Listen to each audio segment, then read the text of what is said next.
This is Bernard Tapie. Business tycoon, pop singer, politician, actor, and Marseille president. Upon taking over at Marseille in 1986, Tapie pledged to apply his motto of the 3 R's. R for rêve, or dream, R for rire, or to have fun, and R for risk. Dreams may have been realised, but Tapie's risks left Marseille relegated and Tapie in prison. Magnetically charismatic but ruthlessly unscrupulous, Tapie was worth 2 billion francs by the mid-80s, thanks to his talent for revitalising ailing companies. He repeated the trick at Marseille, who, despite being one of France's grandest clubs, were in the second division as recently as 1984. Despite his initial reluctance, saying he knew nothing about football, the Tapie effect was instant. First, Tapie convinced France's Euro '84 winning manager Michel Hidalgo to join Marseille as sporting director. A major coup. Leading France internationals Alain Giresse and Jean-Pierre Papin followed, along with Germany's 1986 World Cup finalist Karl-Heinz Forster. Marseille finished second in Tapie's first season and made it to the French Cup final. More big names soon arrived, such as Germany striker Klaus Allofs and France national teamers Franck Soise and Eric Cantona. By 1989, Marseille were League and Cup winners, but that was just the start for Tapie and OM. That same year, Tapie won a seat in the French Parliament before acquiring struggling sportswear brand Adidas in 1990. Top of Tapie's sporting agenda, however, was the European Cup. Although Giresse, Allofs and others left, more money was spent on Zinedine Zidane's childhood hero Enzo Francescoli, England winger Chris Waddle, and more French internationals like Jean Tigana. Tapie's increasing ruthlessness, however, was beginning to show.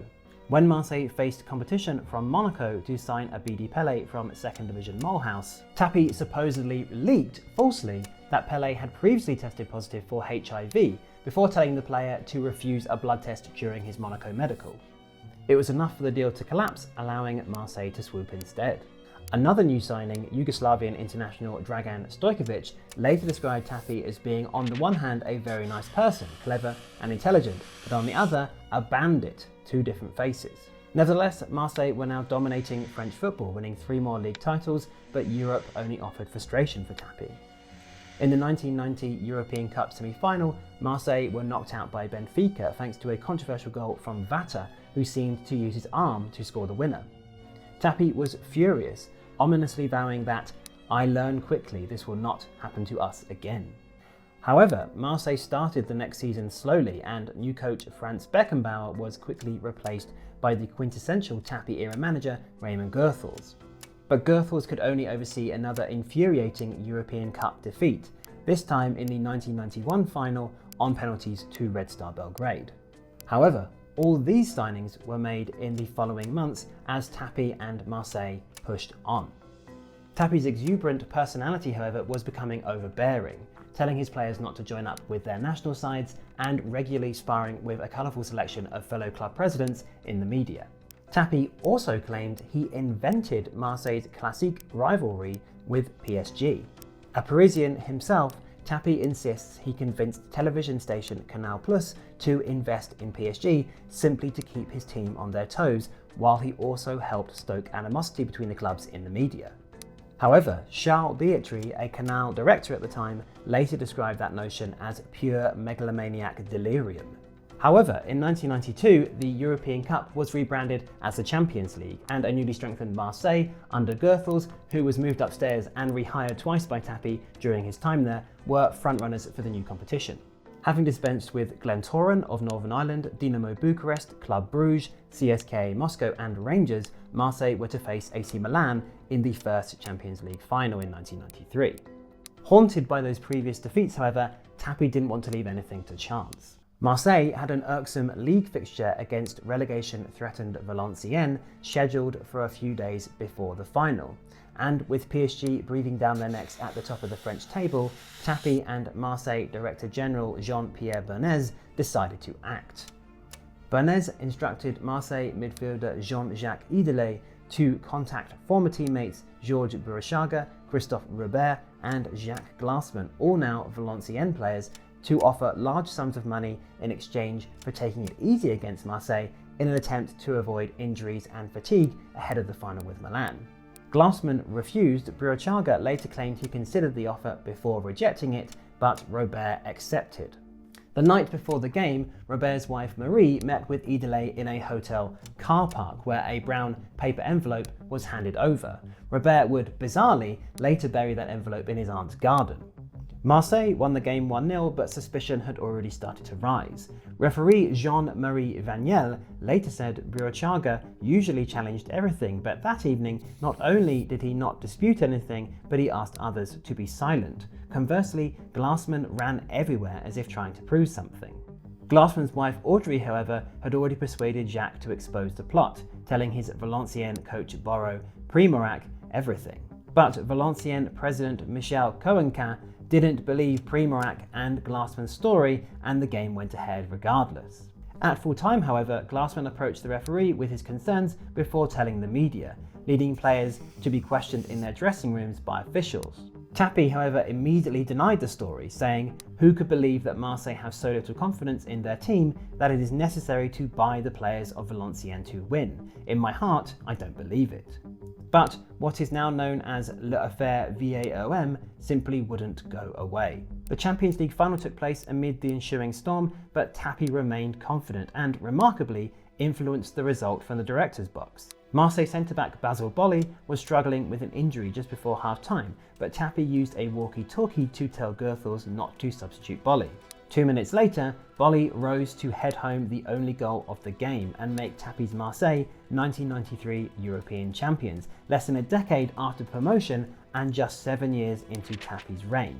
Marseille beat PSG 3-1 to seal the French title 3 days later, but the glory of a potentially era-defining double would quickly fade. By February 1994, Tapie was charged with corruption and witness tampering. He was fined 20,000 francs and sentenced to 2 years in prison, although that was later reduced on appeal. Bernays too was heavily fined and given a suspended prison sentence.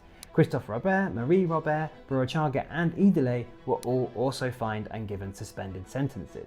Glassman, meanwhile, was awarded the FIFA Fair Play Award in 1995 for exposing the plot. Marseille were also stripped of the 92-93 Ligue title and eventually punished with relegation too. They stayed in the second division for 2 years due to financial issues, and ironically, given Tapie's ability for saving troubled companies, Marseille soon filed for bankruptcy. Various other allegations have been made against the Marseille of that era too, although none have been proven and all have been denied. In 2011, former Rangers forward Mark Hateley claimed he was contacted by an unknown source and offered money not to play against Marseille in their 1993 Champions League game. He refused.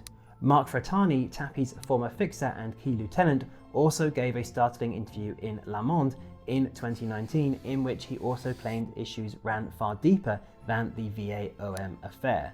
Tapie denied the accusations and threatened legal action against Fratani. Strikingly, however, despite his conviction and reputation, Tapie remained an enduringly popular figure in Marseille. In September 1993, after the scandal broke, a Le Parisien survey showed 77% of those in Provence thought Tapie should stay in charge of OM. He was even appointed as the club's sporting director in 2001. Most bafflingly of all, however, the whole plot seemed entirely unnecessary. Marseille led the league by 4 points with 3 games to play before the Valenciennes match, so even if Marseille lost to both Valenciennes and PSG the following weekend, Paris and Marseille, at worst, would still be level on points going into the final day. If Tapie was worried about injuries before the final with Milan, instructing Goethals to rest players against a far weaker force in Valenciennes seemed like a far more sensible and far less illegal option. He may have been a proven criminal and branded a megalomaniac and a bandit, but to some extent, Tapie kept his promise of the 3 R's. Desailly, Waddle, Papin, Francescoli, Deschamps and many more made Marseille fans dream. Their success was remarkable, their football was sparkling, and the pride the city holds over being France's forever first Champions League winners remains largely undimmed.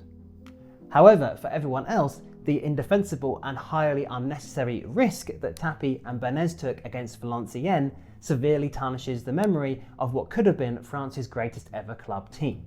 Marseille have never truly recovered from the fallout of the Tapie era, managing just 1 further title and 3 Coupe de la Ligue wins in the 30 years since. Tapie, who passed away in 2021, may have made Marseille fans dream, but arguably now those dreams are all Marseille fans have left.